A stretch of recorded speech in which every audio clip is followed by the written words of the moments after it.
বাংলাদেশে মোট ৭৮টি প্রজাতির সাপ রয়েছেন, এর মধ্যে ২৬টি বিষধর। তবে এই ২৬টি প্রজাতির বিষধর সাপ সবই যে মানুষের জীবনের জন্য আশঙ্কাজনক তা কিন্তু নয়। অবশ্য এসবের মধ্যে মাত্র ৪টি প্রজাতি মানুষের জন্য সত্যি অর্থেই ভয়াবহ, যেমন গোখরা সাপ, কালকেউটে সাপ, শানকিনি সাপ ও চন্দ্রবোরা সাপ। বাংলাদেশে বিষধর সাপের তালিকা অনুসন্ধান করে দেখা যায় এখনকার আনুমানিক ১২টি প্রজাতি সমুদ্র ও সমুদ্র সৈকতের সীমারেখার মধ্যে বসবাস করে। এগুলো ডাঙায় আসতে খুব একটা অভ্যস্ত নয়।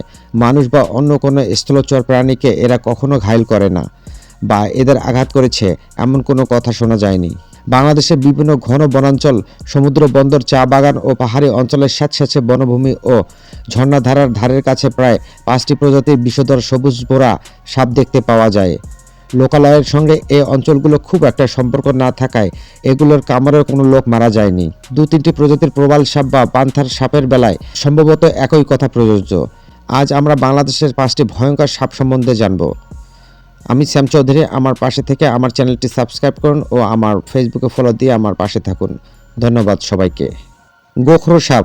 এ জাতের সাপের জীববিজ্ঞান ভিত্তিক পরিচিতি হচ্ছে নাজা। গোখুরা থেকে এর নামকরণ করা হয়েছে গোখরা। মঙ্গল কাব্যের ইতিহাস অনুসরণ করলে এ রকমের সাক্ষ্য মেলে। ভারতীয় গোখরো বা কোবরা নামের এই সাপ সম্প্রদায়কে বাংলাদেশে প্রায় সর্বত্র দেখতে পাওয়া যায়। এগুলো আমাদের দেশের বিষধর সর্পগোষ্ঠীর মধ্যে আকারে সবচেয়ে বড় বলে ধারণা করেন মানুষ। কোনো এলাকায় এদের জাতি বা সাপ ও পাংশ সাপন বলা হয়।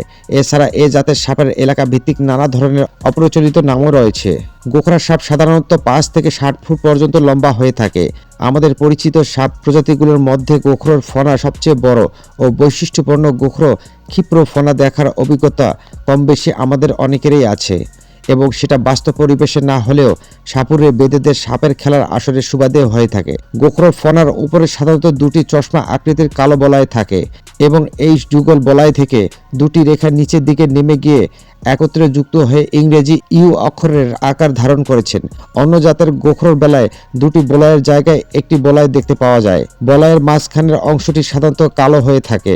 ঢাকা জেলার মির্জাপুর, টাঙ্গাইল ও তৎসংলগ্ন কিছু এলাকায় এই চশমা পরা জাতীয় গোখরোকে খইয়া গোখরা বলে। এ জাতীয় গোখরো লোকালয়ের কাছে কিনারে, বিশেষ করে কৃষকের ঘর বাড়ি, পাট, গুদাম শস্য ও পাটখড়ির স্তূপ ইত্যাদিতে দেখতে পাওয়া যায়। এদের প্রিয় খাবার ইঁদুর ও ব্যাঙ। এই প্রজাতির অন্য প্রজাতির কিছুটা লোকালয় ছড়িয়ে কোনো ঢিবি বা উঁচু জায়গায় থাকতে ভালোবাসে। অনেক ক্ষেত্রে এরা এদের বসবাসের জায়গা হিসেবে উইয়ের ঢিবি বা অন্য কোনো প্রাণীর বাসা ও ঢিবি বেছে নেয়। এদের পছন্দের খাবার মাছ, ব্যাঙ ও ইঁদুর। তবে এটা সাধারণত স্বীকৃত যে সব ধরনের গোখরো সাপের প্রধান আকর্ষণীয় খাবার ইঁদুর। এদের এই খাদ্যাভ্যাসটি কৃষকের জন্য উপকারী। গোখরা সাপকে অন্য মেরুদণ্ড প্রাণীর মতো জোর বেঁধে বসবাস করতে দেখা যায়। ডিম দেওয়ার মৌসুমে এরা ইঁদুর ও সমপর্যায়ে কোনো প্রাণীর গর্ত বেছে নেয়। সেখানে স্ত্রী সাপ ডিম দেয় এবং স্ত্রী ও পুরুষ সাপ এগুলোকে পাহারা দেয়। গোখরো দিনের উজ্জ্বল আলোয় ভালো দেখে না। এদের চলাচল ও খাদ্য সংগ্রহের কাজ চলে রাতের বেলায়, নয়তো ভোরের দিকে। ফলে এই দুটি সময়ে গ্রামাঞ্চলের লোকজন গোখরা সাপের কবলে পড়ে থাকে। সন্ধ্যার কাজ শেষে বা হাট বাজার ফেরা কৃষক এ ধরনের বিপদের সম্মুখীন হয় বেশি। ভোরে প্রকৃতির ডাকে সাড়া দিতে গিয়ে, অজু করতে গিয়ে কিংবা ক্ষেত খামারে কাজ করতে যাওয়ার সময়ও গোখরোর ছোবলে আক্রান্ত হওয়ার আশঙ্কা থাকে প্রচুর। বর্ষা ও বন্যায় সাপের বসবাসের গর্ত ও ফোকর ইত্যাদি পানিতে নিমজ্জিত হলে এরা এদের শিকার ইঁদুর, ব্যাঙের পাশাপাশি গৃহস্থলে ঘরবাড়িতে চালা ও গাছগাছালিতে গিয়ে ওঠে। এই সময় গৃহপালিত প্রাণীদের প্রায়শই সাপের কামড়ে প্রাণ হারাতে শোনা যায়। শীতের শুরুতে ছোট ছোট ছেলেমেয়ে ধান কুড়াতে যায়। এ সময় এরা ইঁদুরের গর্তে হাত ঢুকিয়ে ধান আনতে গিয়ে সাপের কামড়ে মারা পড়ে। এ ধরনের ঘটনা খুব একটা বিরল নয়। ডাঙ্গা, দালান কোঠায় ইট পাটকেল সরাতে গিয়েও অনেকে সাপের কামড় খেতে শোনা যায়। এই শব্দবাণে কাজ না হলে সবশেষে আসে সবল মারার পালা। মনে রাখা দরকার, গোখরো সাপের দিনের কামড়ের চেয়ে রাতের কামড় বেশি ভয়ঙ্কর। কেননা সাপগুলো দিনে ভালো করে চোখে দেখে না বলে দিনে কাউকে কামড়াতে গেলে এর নিজেরই আহত হওয়ার আশঙ্কা বেশি। ফলে দিনের বেলা সাধারণত এরা মুখ বন্ধ করে সবল মেরে থাকে। অন্যদিকে রাতের বেলা এরা নির্দিষ্ট লক্ষ্যবস্তুর উপর আঘাত হানতে সক্ষম হয় বলে একই সঙ্গে ক্ষতস্থানে সজোরে 2টি বিষ দাঁত বসিয়ে দেওয়া এদের পক্ষে সহজ হয়। রাজগোখরা। এ জাতীয় গোখরো শঙ্কুচূড় বা কিংকোবরা নামে অভিহিত করা হয়। প্রজাতি পরিচয়, এর নাম নাজা হান্নাহ। সম্ভবত এগুলো বিষধর সাপের মধ্যে আকারে দীর্ঘতম। রাজগোখর একটি আঞ্চলিক নামও রয়েছে, যেমন টেকনাফে এগুলো কালাকান্দ নামে পরিচিত। আমাদের দেশে এ সাপের স্বাভাবিক দৈর্ঘ্য 12 থেকে 13 ফুট পর্যন্ত হয়ে থাকে। থাইল্যান্ড ও ভারতবর্ষে কোনো কোনো অঞ্চলে তা যথাক্রমে 22 থেকে 18 ফুট পর্যন্ত লম্বা হয়ে থাকে। সারা বিশ্বের পরিচয়ে রাজগোখরকে অফিওফ্যাগাস বলা হয়। এর অভিধানিক অর্থ সাপখেকো। বাস্তবে তাই দেখা যায়, এগুলো একমাত্র খাবার সাপ, সেটা বিষধর হোক ও অবিষধর হোক। আপন প্রজাতির ছোট ছোট বাচ্চা সাপকেও এরা বিনা দ্বিধায় খেয়ে ফেলতে পারে। সম্ভবত এ কারণে সাপুড়ে ও বেদেরা রাজগোখরা ধরতে পারলেও নিজেদের ঘরে রাখতে চায় না। রাজগোখর বিষ অন্যান্য গোখর প্রজাতির বিষের চেয়েও কম কার্যকর, কিন্তু আকারে বড় বলে এদের বিষথলিতে জমিয়ে রাখা বিষের পরিমাণ বেশি। হিসাব করে দেখা গেছে রাজগোখরের বিষথলিতে এককালীন যে পরিমাণ বিষ থাকে, এর পুরোটা কোনো একটি বিশাল দেহে হাতির দেহে ছেড়ে দিলে তা অল্প সময়ের মধ্যে মৃত্যুর কোলে ঢলে পড়বেন। অন্য দুটি গোখর প্রজাতির মতো শঙ্কুচূড় বা রাজগোখর ফনার চশমাকৃতির ও গোলাকার। শঙ্কুচূড় প্রজাতির স্ত্রী সাপ মরা পচা লতাপাতা ও ডালপালা দিয়ে বসবাস তৈরি করে। সেই বাসার গভীর প্রকোষ্ঠে এরা ডিম পাড়ে এবং লতাপাতা দিয়ে ডিমগুলোকে ঢেকে রাখে। পৃথিবীর অন্য কোনো সাপ প্রজাতির বেলায় এ ধরনের বাসা তৈরির প্রবণতা দেখা যায় না। শুধু ডিমগুলো ঢেকে আড়াল করেই এরা নিরস্ত হয় না, বরং এরা নিয়মিত পাহারা বন্দোবস্ত করে। স্ত্রী সাপ কুণ্ডলি পাকিয়ে সেই পাতার ঢিবিতে শুয়ে থাকে। এই পর্বে সহানুভূতিশীল পুরুষ সাপগুলো স্ত্রী সাপের কাছাকাছি থাকে। এদেরকে তখন খুব একটা দূরে কোথাও যেতে দেখা যায় না, ফলে এদের ডিম মানুষ বা অন্যান্য কোনো প্রাণী নষ্ট করতে পারে না। বর্ষাকালে এসব সাপ প্রজননক্ষম হয়ে ওঠে। প্রজননের সময় এসব সাপ অনেক রাগান্বিত হয়ে থাকেন। এ সময় এদের দ্বারা আক্রান্ত হওয়ার ভয়ও থাকে বেশি। প্রায় সারা দেশে এই জাতের সাপ কম বেশি ছড়িয়ে ছিটিয়ে থাকলেও সুন্দরবনে এদের সংখ্যা বেশি বলে জানা গেছে। চিরসবুজ বলে এদের কদাচিৎ দেখতে পাওয়া যায়। গোখরা সাপের বিষ স্নায়ুতন্ত্রের ওপর কাজ করে। এই বিষ প্রধানত স্নায়ুকেন্দ্রগুলোকে অকেজ করে ফেলতে থাকে, ফলে তৎক্ষণিক শ্বাসকষ্ট শুরু হয় এবং পরিণামে হৃৎপিণ্ড এবং কার্যক্ষমতা হারিয়ে ফেলে। রোগীর খিঁচুনি দেখা দেয়, পরিশেষে সে মারা যায়। কেউটে সাপ। বাংলাদেশ মানুষের কাছে এর নাম কেউটে, কালকেউটে, কালসাপ এমন নামেই পরিচিত। এই নাম এমন এক প্রাণী যে আমাদের কাছে অজ্ঞাত, আপাত নিরীহ কিন্তু ভয়াবহ শত্রু। এই সাপ অনেকটা মেটে রঙের এবং সচরাচর আমাদের চোখে এড়িয়ে যায়। এদের মাথা ঘাড়ের চেয়ে মোটা এবং তেলতেলে কালো ও মসৃণ। দেহে অস্পষ্ট সাদা জোড়া অর্ধ বলাইকার দাগ রয়েছেন। এমন দাগের সংখ্যা প্রায় 20 থেকে 24 জোড়া। কেউটের মাথার ওপর বড় বর্মণ বা শিশু থাকে। পিঠে মাঝখানে আঁশের সারি অন্য অংশের চেয়ে আকারে বড়। এদের চোখ খুব ছোট, দৈর্ঘ্য 3 থেকে 6 ফুট পর্যন্ত হয়ে থাকে। আমাদের দেশের প্রায় সর্বত্র এই জাতের সাপ দেখতে পাওয়া যায়। দেশ গ্রামে এদের সবচেয়ে পছন্দের বাসস্থল হলো ইটের ভাটা, টালির গাদা, পুরোনো ভাঙা বাড়ি ও দালান কোঠার ফাঁক ফোকর।